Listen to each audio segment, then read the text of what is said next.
This is Dan Dicks here reporting for Press for Truth. The federal Liberal government has just announced that they are strengthening more sanctions towards individual Russians due to Russia's so-called aggression towards Ukraine. Ahead of Ukrainian President Volodymyr Zelensky's address to Parliament, Canada announced it is imposing sanctions on 15 more individuals who the federal government says have enabled and supported President Putin's choice to invade a peaceful and sovereign country. The MSM and major tech conglomerates are quick to add insult to injury, as we see here. Exclusive. Facebook and Instagram to temporarily allow calls for violence against Russians. Meta platforms will allow Facebook and Instagram users in some countries to call for violence against Russians and Russian soldiers in the context of the Ukraine invasion, according to internal emails seen by Reuters on Thursday in a temporary change to its hate speech policy. And as if that wasn't bad enough, check this out. Breaking! Ukrainian television broadcasts a segment advocating the extermination of all Russians, starting with Russian children. It quotes Nazi Adolf Eichmann, who carried out the Holocaust. In order to destroy a nation, you must destroy, first of all, children. So how did we get to this point where the West is frothing at the mouth and ready to incite violence against Russia, and the Ukrainians are ready to start killing Russians, including children?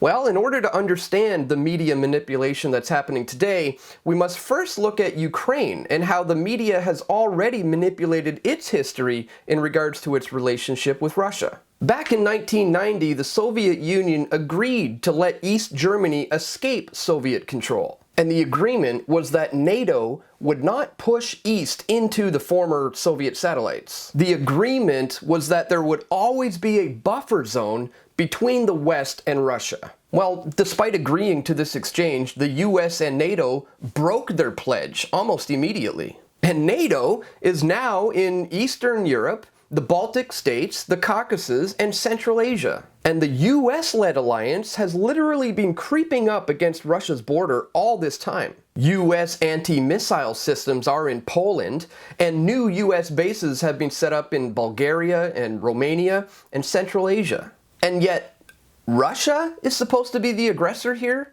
It seems clear to me that NATO has become the Fourth Reich. And please don't get me wrong, Russia and Putin are certainly not perfect. After a previous war with Chechnya, which left the former USSR embarrassed, Putin used a second war with Chechnya in order to make himself look like a strong leader. And one of the ways that he got support from the Russians to fight against the Chechnyan separatists was to commit false flag attacks. The FSB, which is like Russia's CIA, blew up apartment buildings and blamed it on Chechnya. Residents had actually called the police on 2 suspicious men who dropped off packages in the basement of a building. The bomb squad was called, and an explosive called RDX was found, which was meant to take down the entire building. Then the roads were shut down, a huge manhunt ensued, and the 2 men were caught, and they turned out to be the FSB. At first, they said they were testing the police's vigilance, but then later it came out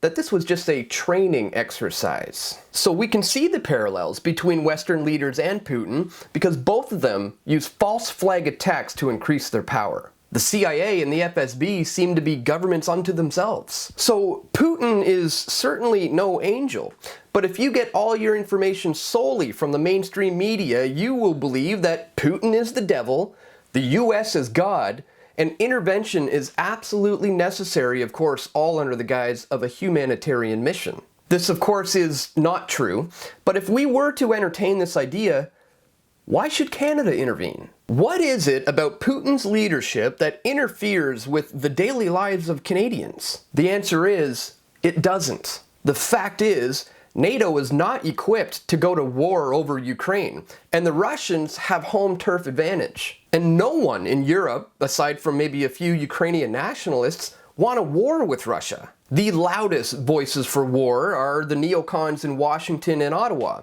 who, of course, are separated by about 8,000 kilometers of mostly ocean. And not to mention, it's not going to be Trudeau or Biden going to war, but rather it will be the brave men and women who have sadly been brainwashed and conditioned into thinking this is a humanitarian mission and that they're fighting for our freedoms. The truth is, there are no economic benefits to having any kind of sanctions on Russia.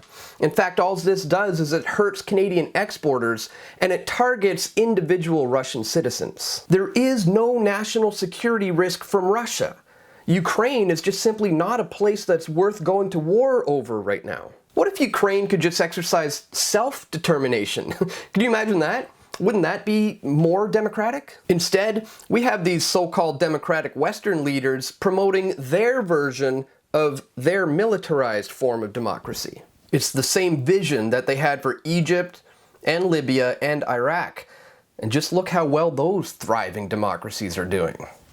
The fact is, the US and NATO took an internal Ukrainian conflict, and by intervening on the side of anti-Russian Ukrainians, they made a mountain out of a molehill. And they've also incited what could potentially become a nuclear showdown between the West and Russia. But just like any wounded animal who's backed into a corner, the Russian bear can be vicious. We have to remember that Russia is a nuclear powerhouse, and the globalist infiltration of China isn't exactly rock solid. There is a power dynamic between the West and the East, and our Western leaders have been on top for so long that they're now getting cocky and dangerous. And of course, my friends, while the true power lies within the banking dynasty, who has funded and armed both sides of this conflict, there's no money to be made and no power vacuums to be filled without conflict. The global elite now depend on the West hating Russians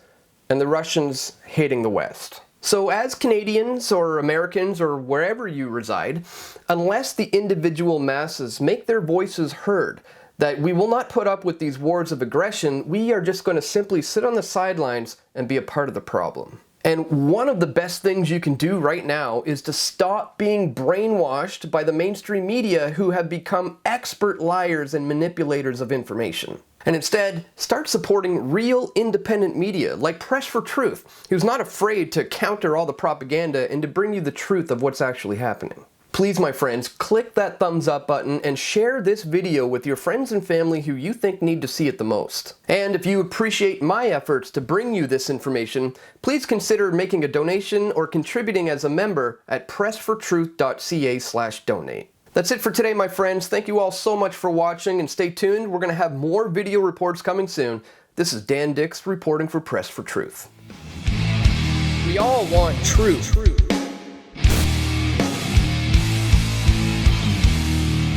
The truth will set you free.